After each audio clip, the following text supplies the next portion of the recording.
¿Dejarías que sacrificaran a tus hijos para que crezca el trigo? Así es. Esto pasó. Y esta es la historia detrás del signo de Aries. En el reino de Orcómeno, el rey Atamante tuvo dos hijos, Frixo y Ele, con la hermosa diosa Néfele, una divinidad hecha de nubes. Pero esta no fue una relación para toda la vida, porque Atamante la dejó.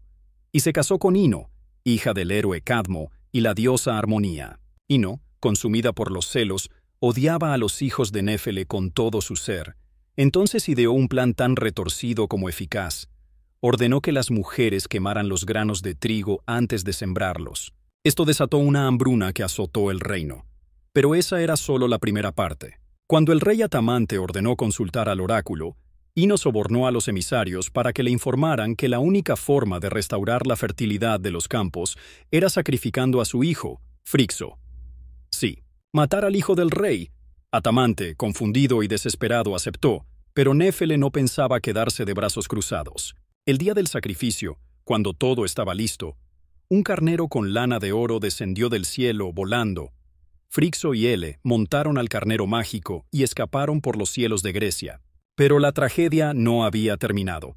Mientras cruzaban el estrecho que hoy conocemos como los Dardanelos, Ele resbaló y cayó al mar.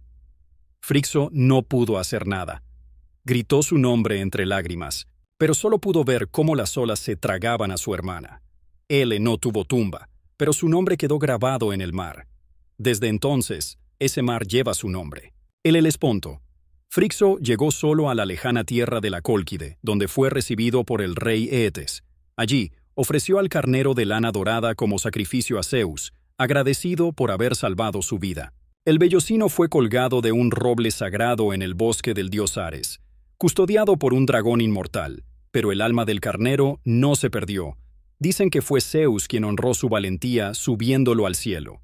Otros cuentan que fue Néfele, su madre celestial, quien lo colocó entre las estrellas para nunca olvidar su sacrificio. Sea cual sea la verdad, así nació Aries, el signo que carga en su fuego la memoria de una huida desesperada, una hermana perdida, y un salto de fe que tocó el cielo.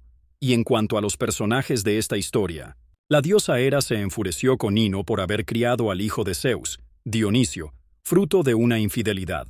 La volvió loca, e Ino se lanzó al mar con su hijo Melicertes en brazos. Ambos fueron transformados en dioses marinos.